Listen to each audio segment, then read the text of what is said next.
Saksi bahasan kita adalah potongan pertama, maka dia harusnya menghormati tamunya. Hadits nomor 712. Dan ini hadits nomor 2 dalam bab ini tentunya. Ya, ada 2 buah hadits di sini. Tadi saya keliru menyebutkan 3 hadits ya di awal. Mohon maaf. Ada 2 hadits, 711 dan 712. Hadits nomor 712 ini memang ada 2 buah riwayat. Ya, sehingga tadi saya sempat katakan ada 3 buah hadits ya. Tapi secara nomor urut cuman 2 buah hadits saja. 712 dari awal belajar berbunyi dari Abu Syurai Khuwailid bin Amr al-Khuzai radhiyallahu anhu. Beliau berkata, saya mendengarkan Rasulullah sallallahu alaihi wasallam bersabda, man kana yu'minu billahi wal yawmil akhir falyukrim dhaifahu jaizatahu. Qalu wa ma jaizatuhu ya Rasulullah? Qala yawmuhu wa lailatuhu wad diyafatu 3 ayyam. Fama kana wara'a dzalika fahuwa shadaqatun alaihi. Barang siapa yang beriman kepada Allah dan hari akhir, hendaklah dia memuliakan tamunya dan memberikan haknya. Maka para sahabat bertanya, apa haknya ya Rasulullah? Kata Nabi SAW, sehari semalam. Dan perjamuan tamu bisa berjalan sampai 3 hari. Dan selebihnya adalah sedekah dari pemilik rumah atau tuan rumah kepada tamunya. Hadis ini riwayat Bukhari dan Muslim. Dalam satu riwayat Imam Muslim berbunyi, la yahillu li muslimin an yuqima 'inda akhihi hatta yu'thimahu. Qalu ya Rasulullah wa kaifa yu'thimuhu? Qala yuqimu 'indahu wa la syai'a lahu yukrihi bihi. Tidak halal seorang muslim tinggal di tempat saudaranya sehingga membuatnya berdosa. Mereka bertanya, wahai Rasulullah, bagaimana dia bisa membuat pemilik rumah ini berdosa? Kata Nabi SAW, dia tinggal di rumah saudaranya, padahal pemilik rumah tidak memiliki hidangan yang bisa disuguhkan kepadanya. Ya, hadis ini riwayat Imam Muslim. Nah, dari 2 buah riwayat dalam satu nomor urut ini, kita akan membahas panjang lebar tentang masalah ya adab-adab dalam mengundang atau melayani tamu dan adab-adab bertamu. Nah, ini poin yang perlu insya Allah kita titik beratkan tentunya.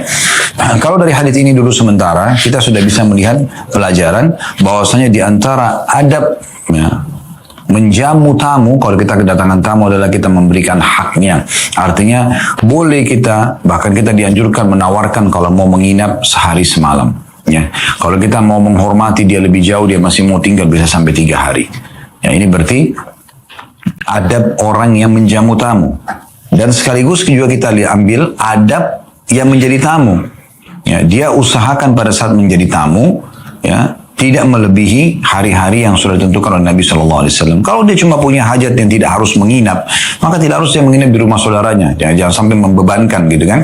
Tetapi dia ya, datang, sampaikan hajatnya, dia silaturahim misalnya ya kepada kerabatnya, atau dia melanjutkan datang untuk menjalin ukhuwah yang baik dengan saudaranya muslim misalnya.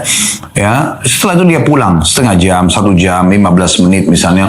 Kalau dia punya hajat boleh dia selesaikan, itu pun dia harus tahu ya tentang kondisi pemilik rumah.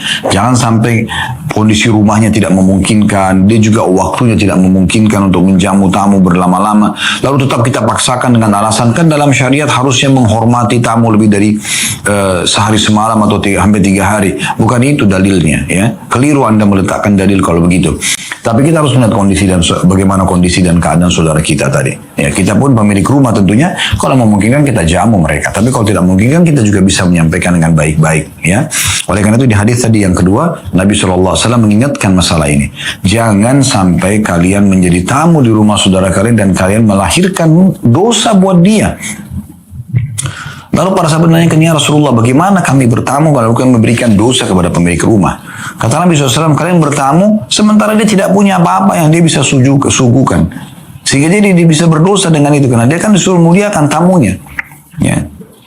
Mungkin dia tidak punya tempat untuk Anda nginap, tapi Anda tetap ngotot mau nginap di rumahnya, kan agak sulit. Jadi bagaimana? Gitu kan? Jadi jangan juga bebankan pemilik rumah. Ini adabnya ya.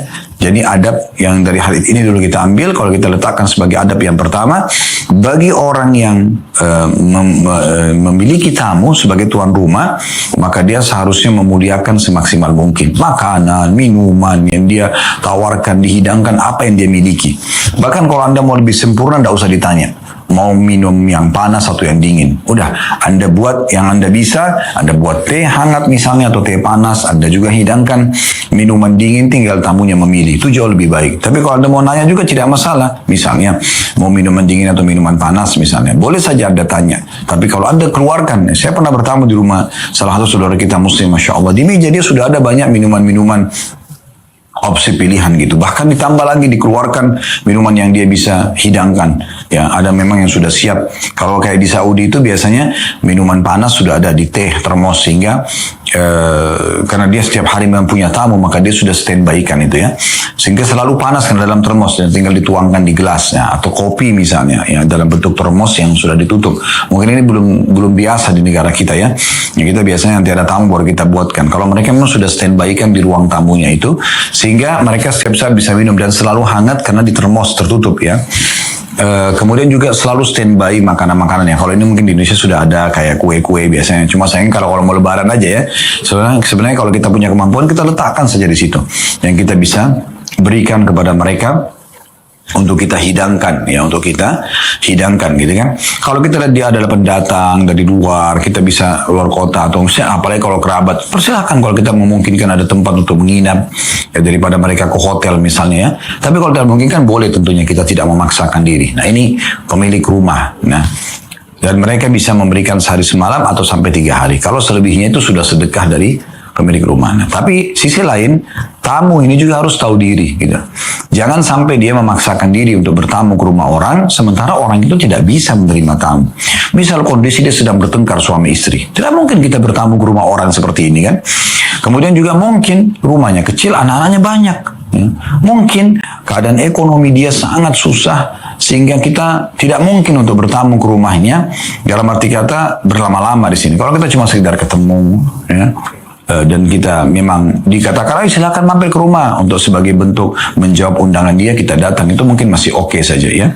Tapi jangan sampai kita memaksakan diri ke rumah orang, akhirnya tuan rumahnya merasa terganggu dengan kita memaksakan diri bertamu kepada dia. Nah ini adab yang harus diperhatikan tentunya. Baik, kita akan tambahkan dengan beberapa adab yang lainnya yang harus diperhatikan oleh pertama dulu tuan rumah ya.